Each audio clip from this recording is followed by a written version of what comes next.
Welcome to the Heartbeat of Holliston, the show that brings you the best of Holliston in 2020. I'm Chryso, Lawless. And I'm Paul Saulnier. Hi, Paul. What's going on? Well, if there's a good side to global warming, I think we've experienced it for the last 3 weeks. It's been great out there. Except for this week. Yeah, well, it's turning Good. back. Yeah. But 3 good weeks is fine. Not bad for I appreciate January. it. Yeah, absolutely. Hey, so how's your show going? Oh, my new Holliston Yeah. police log? Well, I think it's going good. I've been getting some good feedback from people. Excellent. We're getting some good hits on Facebook and stuff. Yeah, I'm As looking long as forward people to, keep crashing into each other, you're all set. You Yeah, have plenty of yeah, material. Yeah, and the police write it up nice so I can really work with it. You know, Okay. because I've looked at other police logs from other towns, not as much material. Oh. So I'm lucky in that Good aspect. partnership. Yeah, That's great. Yeah, absolutely. So tonight we feature 2 men who share a sense of duty and a desire to serve our nation. The commander of the USS Constitution is our guest, and we also interview World War II veteran Vasco Brovelli. We have a segment about a Massachusetts Medal of Liberty Award, which was presented to the family of Seaman David G. Ouellette. And you will learn the inside story on the high school athletic program from athletic director Matt Baker. If you live in New England, you've probably heard of the USS Constitution, or Old Ironsides. This wooden 3-masted frigate is the oldest commissioned Navy warship afloat. The ship gained fame in the War of 1812 when she defeated 5 British warships. You may have toured the ship at its dock in Boston Harbor, where it fulfills its mission to promote naval heritage through education and demonstration. Holliston resident John Benda is the commander of the Constitution, and we're thrilled to have him join us tonight. Welcome, John. Thank you for having me. Great. So you're originally from Dedham and came from a military family. I did. How many generations? 3 generations. My grandfather was a torpedo man, an MN3 during World War II. And my father was a yeoman 3rd class, an admin clerk during the Vietnam War, both in the United States Navy. So that was my reason why I pursued that career. Yeah. So you've been many places in your career, haven't you? A lot of different deployments. I have. Yeah, I've done 5 full deployments in the first 11 to 12 years of my career. And it's slowed down a little bit in the last 8 years or so. That's good. I've been a student, I've been a teacher, I've been an engineer, I've been a fire chief of a 2,000 ship fire squad, and now I'm on Old Ironsides. How did you get here to this assignment?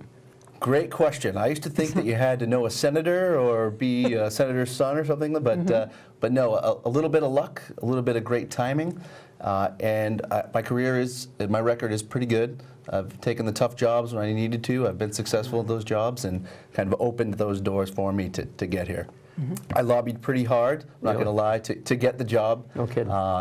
Because I did want to come home again. It's nice to be home, but also, more importantly, it's a once-in-a-lifetime opportunity to be part of the crew of USS Constitution. Only a small fragment of the larger military or larger Navy get to do this job. Really? So, Yeah. Oh yes. I'm very, very lucky. So it's obviously a plum sort of assignment. Yeah. It is plum. Yeah. It can be busy, Yeah. but it's fun busy. You know, we do we saw over 600,000 visitors to the ship in 2019. We do a lot of outreach in the community, a lot of nights, a lot of weekends. But it's a fun job. In your daily activity then, I mean, do you actually get out there on the ground and rub elbows with visitors, or are you mainly... I try to every day. So for the past 2 years, I'd been second in command of Constitution, so the CO's right-hand man. And now I'm moving up to be the commanding officer here next month. And most of my job is taking care of the crew, taking care of the ship, taking care of the buildings that go along with the ship, which house the crew. But every day I try to get on board the ship and walk around with the visitors, because that's really the fun part of the job, telling Constitution's history and seeing the people that still appreciate a 200-year-old warship. Yeah. And how many times a year do you actually take the ship out, turn it around, and bring it back? Last year we did 7 times, and that's been the norm for the past few years. The term turnaround cruise, which you used earlier, it still does apply. We use that term, but traditionally we took the ship out once per year to literally turn her around so that one side didn't get more weather than the other. It became a huge event on the 4th of July. It was very popular. Everyone wanted to go, and we just said, why not more? Why not to give more people the experience? So what is it? Is there a lottery to get on it, or how does that work?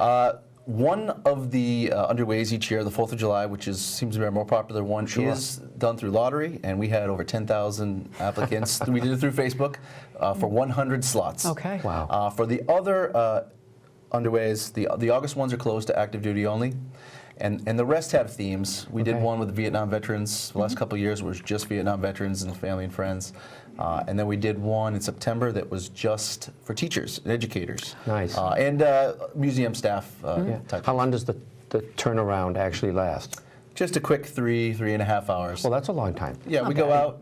It's we're done under with tow. tugboats or what? We are under tow the entire time. Oh, I was wondering that. But USS Constitution is still capable of sailing it under its own power. It hadn't been sailed in 2012, which was the 200-year anniversary of the War of 1812, and then previous to that was 1997, which is her 200-year birthday, and previous to that it had been 116 years. Wow. Are the sailors that are assigned to it capable of going up and walking on the mastheads and? We do it almost every day when the weather is my good. God. Oh No yes. kidding. Our sailors are up 110 feet in the air on the yardarms for 2 to 3 hours at a time. The crew is proficient at setting sails. The only limitation really we have is the number of sailors we have. The crew of Constitution in its heyday would have been over 400 to 450 men. And On that boat? On that boat. On that little boat? 200 would have been working the guns. This is in battle. Everyone would have been in battle Yep. stations. 200 were working the guns, and then 200 would have been working the sails. So we're only at 85 right now. So it's hard to work even 6 sails. That was packing a lot of grog. There was a lot of grog. There was a lot of grog. Yes. Yeah. So they're climbing the sails, but on a usual summer day, what do you and the sailors do? Usually we do our sail training first thing in the morning from 6 to 0900 in the morning, and then from 9 to 10, a certain portion of the crew is getting the ship ready to open to the public. So we're open the gates at 10 o'clock, and then from 10 to the rest of the day for most of the crew, we have other jobs that we need to do. Our day jobs really are taking care of each other. We have admin folks that do awards, fit reps, paperwork, pay. We have, like I said, along with the 200-year-old ship, 2 200-year-old buildings that need constant maintenance, and we work closely with the National Park Service to take care of that maintenance. And the sailors do some of that work? Sailors do some of that work. They do. Not the heavy lifting. Yeah. Replacing hull planks and things like that. We have 30 civilian master carpenters that do that, the experts. But a lot of the sailors, besides being on the ship, go out in town, into the community. We do funerals, funeral honors every single day, at least 2 to 3 for our fallen veterans in the greater Boston area. Oh. We do color guards, for civic events or any type of event. And we visit schools. We do all those kind of outreach things as well, volunteering. Oh, you guys are really busy. We are. We are very busy. And We like it that way. How do you balance, how much training do you have to present the history and how much to do that, all that? There is no school for sailing an 18th century sailing ship. A lot of that is learned on the job. When sailors come to us, we have a rigorous training plan to teach them a history before we let them go in front of the public to make sure that they know what they're talking about. But with the sailing aspect of it, we really can't take her out to kind of give it a trial by error. But we have good partnerships with some ships that are similar in rigging. One being the U.S. Brig Niagara, which is in the Great Lakes. So we send sailors underway with them. And then the Coast Guard has a tall ship, the Coast Guard Bark Eagle, with a different rigging, but still gives you the experience of sailing underway. So we take advantage of those opportunities for our sailors as much as we can. Okay. So tell us how you ended up in Holliston. So I'm born and raised in Dedham. My wife is born and raised in Westwood. And we met while I was stationed in Newport, Rhode Island, as a student at the Naval War College, now almost 8 years ago. She had been renting an apartment in Holliston, and I'm lucky enough to have a stepdaughter who was in Holliston schools at the time, so we decided to stay. And we've been in the house we're at on Exchange Street for over almost 5 years now. Oh. Love it. Love Picked Mudville, nice historic area. I love Mudville, I do, except for the water in my basement, but you can't, you're a Navy man, you shouldn't mind. I know, That shouldn't bother you at all. Yeah, I know, swabbing the deck and buckets of swabbing, all day and all night with that. But no, I like being close to the rail trail, and I like being close to the center of town. And because you do some running, you said, I do. Love to run the trail. It's a great community. Wait, one more question. Do you get to fire the cannons? We fire the cannons twice a day. Oh. We fire it at 8 o'clock in the morning when we raise the ensign for the day, and then we lower it at sunsets, and we fire the cannon again. And also, during those 7 underways, we like to fire a 21-gun salute when we get to Fort Independence, which is the down by South Boston. Make a big show of it. So it's a lot of fun. Well, so yes, we great. get to fire the gun quite a bit. Good, good. Well, thank you very much for coming in and My pleasure. briefing us. Thanks for having me. And to find out more about Commander Benda and the Constitution, don't miss his presentation at the Holliston Historical Society on February the 23rd at 2 p.m. Proud World War II veteran Vasco Brovelli served in the Persian Gulf Command of the U.S. Army. He is 94 years old and has an incredible memory for the details of his long life and his military service. This morning, I'm visiting the oldest of the 4 World War II veterans who live in Holliston. Let's meet Vasco Brovelli and hear his story. So let's start at the beginning. Where did you grow up? Well, actually, I was born in Milford, but I grew up in Millis, Mass. And you are obviously Italian. All the way. Yeah. My mother and father both came from the old country. And I'm so proud that I am an Italian. Yeah, I'm a U.S. citizen, but How old were you when you enlisted? I was 17 years old. I enlisted February 9th, 1943. And what branch of the service did you go into? I went to the Army Signal Corps. Because I enlisted, I could pick my own outfit, so I picked the Signal Corps. And what did you do there in the Signal Corps? Well, my basic training was a linesman. I went to Camp Crowder. And where is that?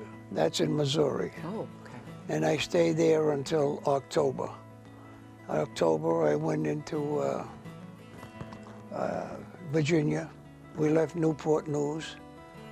We went to Oran, Algiers. We replaced the French. So you began your tour in North Africa. Yes. I went from North Africa to Egypt, and I spent 30 days in Egypt, or 28 days. I had Christmas 1943 in Egypt. And because our ship that had all the mail, it was sunk by the Japanese, we never got any mail that year, any Christmas cards. We went to Basra, and then we were in Iran.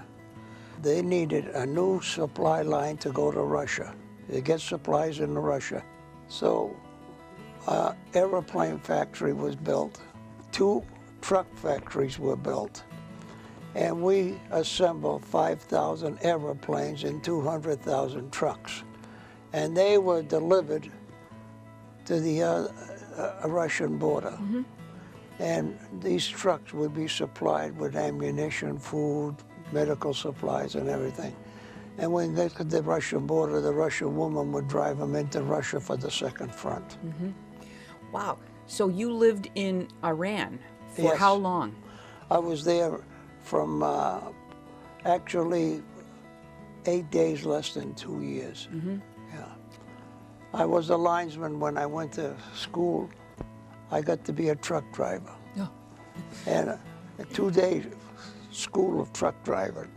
And they gave me a 2.5-ton truck. And I actually knew how to get around, though. That's how I got around. I went to Abadan. We had a truck factory in Karamsha, and we had a truck factory in Andamish. Andamish was right in the desert. The daily temperature was 108, 112 every day. It got to be 126 a couple of days, you know. So you were in the Middle East the whole time. Did you meet any of the people, or you? Oh, yes. I met the people. In fact, I was fortunate being in Tehran. The Queen had a place up in the mountains. I was fortunate to go to her place in the mountains 3 times. And I saw the Queen twice, and I saw the King, the Shah. Shah Pahlavi was a wonderful man. I saw him twice. And we gave him a Jeep because he liked the Jeep. we assembled the Jeep, and we assembled the weapons carrier Dodge 3/4 ton. Well, the Jeeps, that was an American invention, the Jeep. Yeah, he really liked that. It took him just a few days to get a hold of it, but yeah.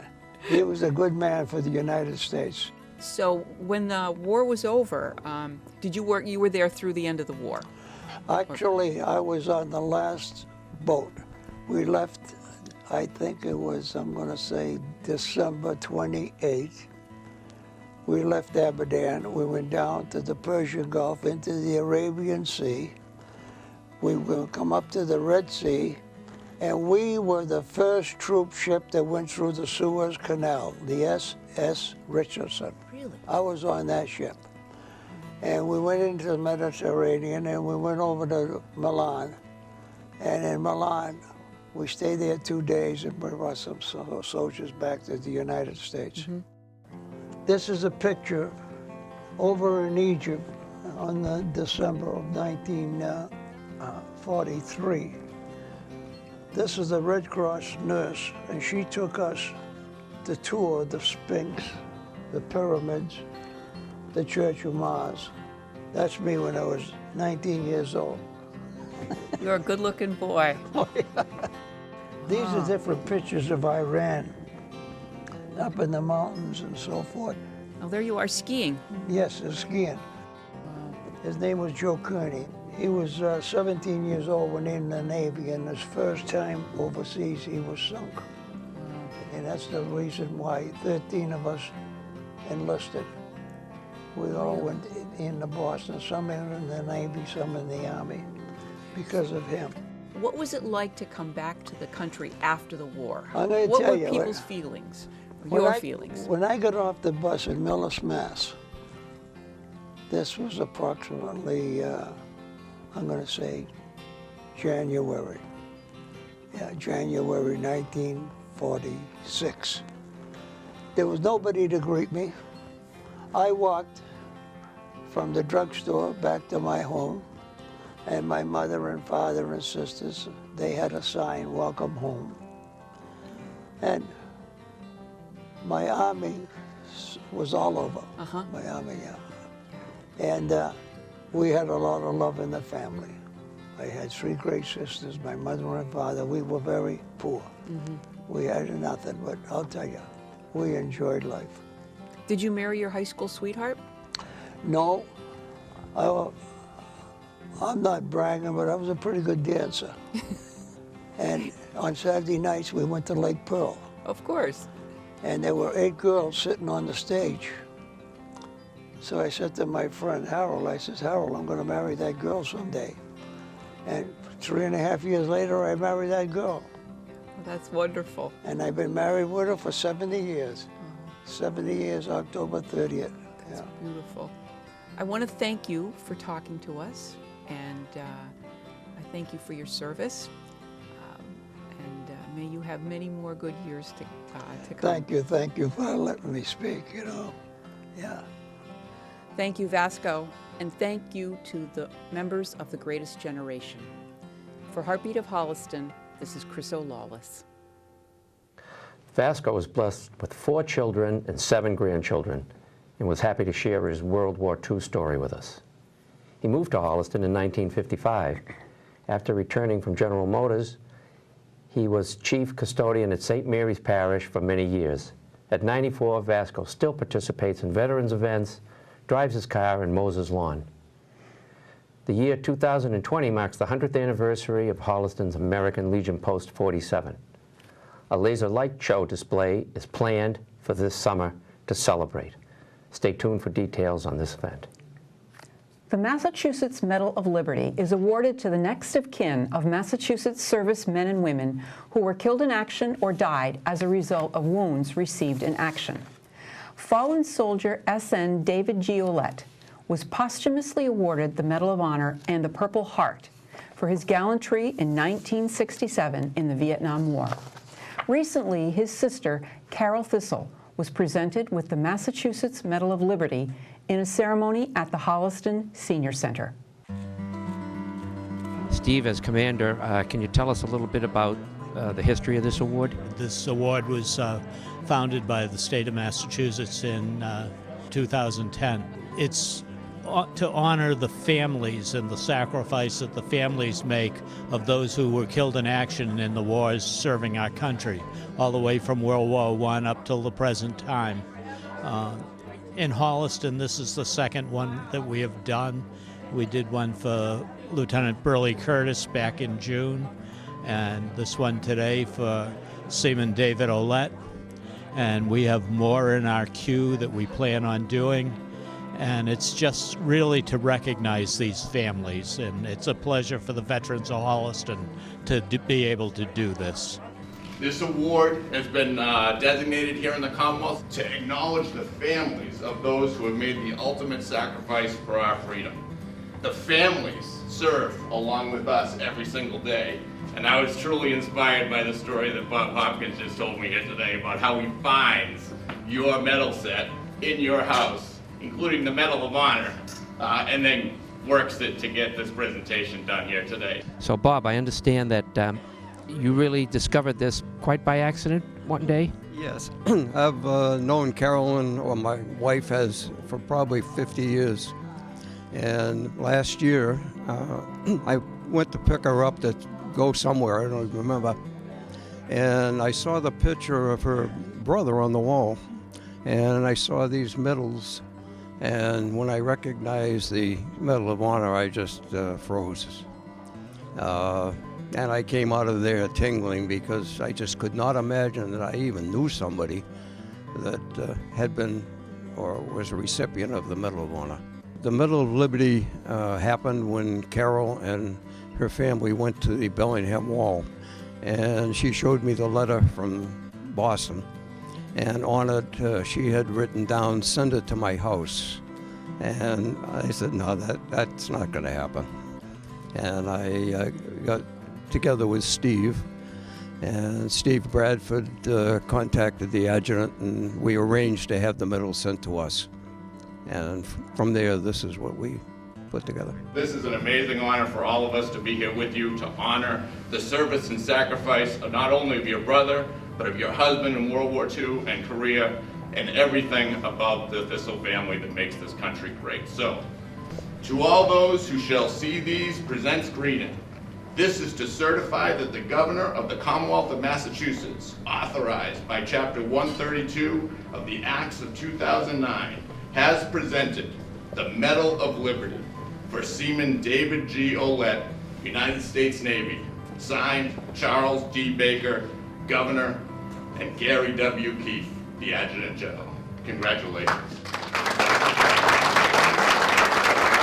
Can you tell us a little bit about what it was like growing up with your brother David? You really wouldn't want to know. He was a devil in disguise. The best kid in the world, but little daredevil. And I have two other brothers that were in the service too. One in the Marines and one in the Army, so 3 of the 4 boys were in the service.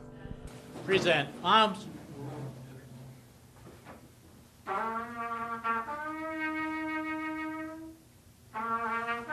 So this was a great event to honor him and honor the family. We're really happy that it could happen. Well, I'm thrilled. I'm thrilled, but I'm not. I don't know. Mixed emotions, correct? Exactly, yeah.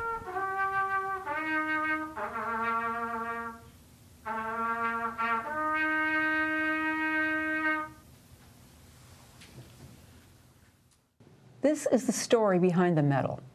As the forward machine gunner on a riverboat, Seaman Olette spotted an incoming enemy grenade. He left his protected position, shouting to the crew to take cover. Seaman Olette pushed the boat captain to safety and courageously absorbed most of the blast with his body to protect his shipmates. Honoring veterans and dedication to school sports are part of the basic fabric of our town. Our next guest is the athletic director for the Holliston High School, Matt Baker. Hi, Matt. Hi. Welcome. Thanks for having me. So we want to hear about the last successful fall sports season. So yes, we had a fantastic fall sports season across the board. I think it's a dream for most schools to have as much success as we did. I would say the highlight was our girls soccer team winning the Division II state championship for the first time in school history. They were a very impressive team from the start of the season until the end. They didn't lose a game. And they were Tri-Valley League champions for the second year in a row. And it was just very impressive to watch them all year and, culminate at Worcester State with their state championship 3-2 victory over Winchester. So that was the highlight. But we had a lot of other success as well. Our boys soccer team was TVL champs for the second straight year. Our football team won the Division V South sectional title. Does that get harder every year for the football team? Yeah, I think that the better they are, I think there's a target on their back every year. I think similar probably to the Patriots. Well, I was just thinking that, yeah. I think every team when they play Holliston, especially in football and even with soccer's now in the fall, I think they want to bring their best efforts against us. Yeah. And just to finish out, sure, sorry, yeah, that's okay. Our volleyball team qualified for the state tournament for the second year in a row. Our golf team qualified again multiple years in a row. Field hockey, 5th year in a row, qualified for the tournament. And boys cross country finished in 3rd place in the league, and girls finished in 2nd. So it was a tremendous start to the school year. That is incredible. I didn't realize all that happened at once. The whole school must have been like buzzing all the time. Yeah, it was. As we moved into the fall, it was a unique fall because of our situation with Triple E and no night games for the majority of it. But we still had a lot of exciting games out on the field in the afternoon and people showing up. And as we moved into November with these tournament games, it was great.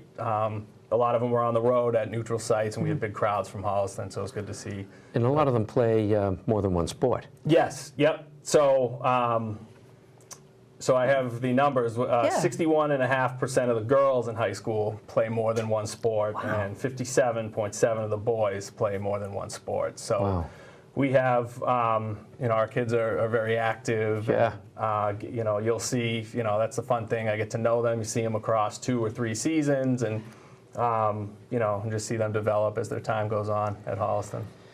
Is it ever a conflict where, especially towards the end of the season when you're in the playoffs or whatever, and somebody's on 2 teams and both teams are playing at the same time? So the only situation we really run into that is if football makes the state championship game where the season actually overlaps with the winter season. Okay.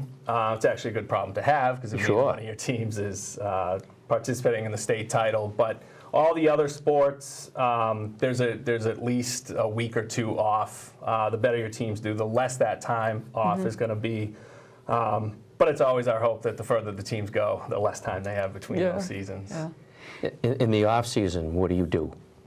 When school is out? So I really don't have an off season for my job. Okay. We're always, as an athletic director, even right now, I'm already scheduling into next fall.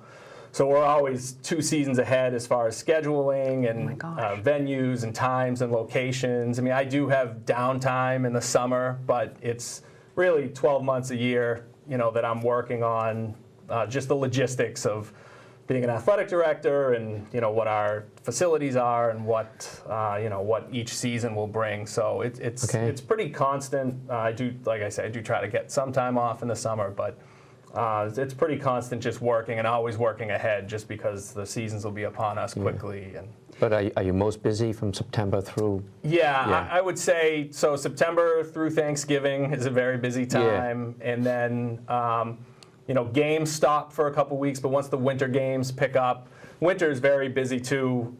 Games are, at hockey rinks and at swimming's at Keefe Tech and gymnastics. So facilities we don't control set the time. So there's a lot of nights, a lot of weekends. So sometimes in the winter it's 7 days of games straight. What makes a successful high school sports program? Is winning the only factor? No. Okay. I think first the dedication of our student athletes and coaches.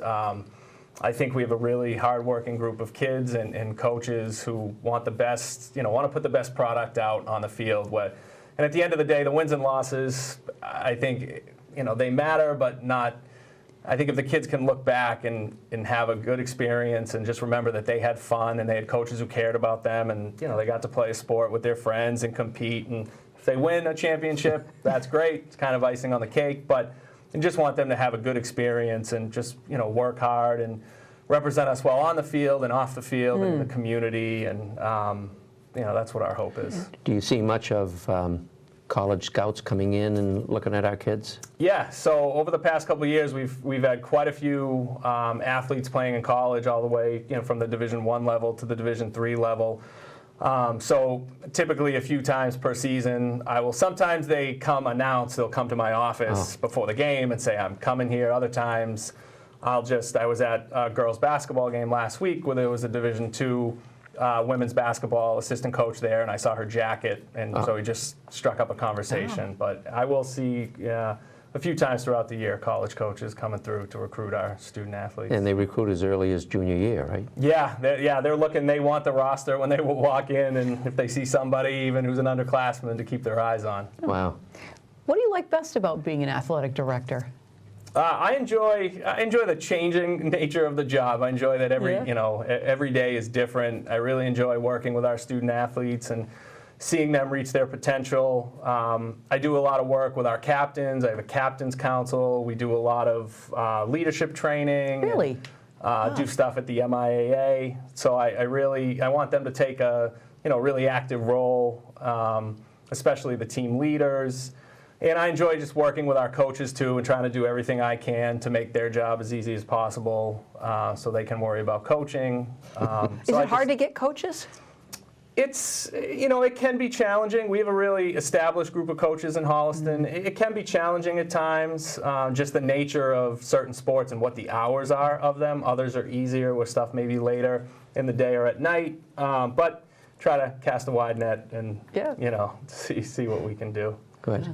So you plan on being here for a while? Sounds like you enjoy the job. I'm in my 5th year. I really enjoy it. It's a great community. I live in town now. Oh. I've lived here for 15 years. I have 4 kids in the school system, so I'm not planning on going anywhere anytime Guess not. soon.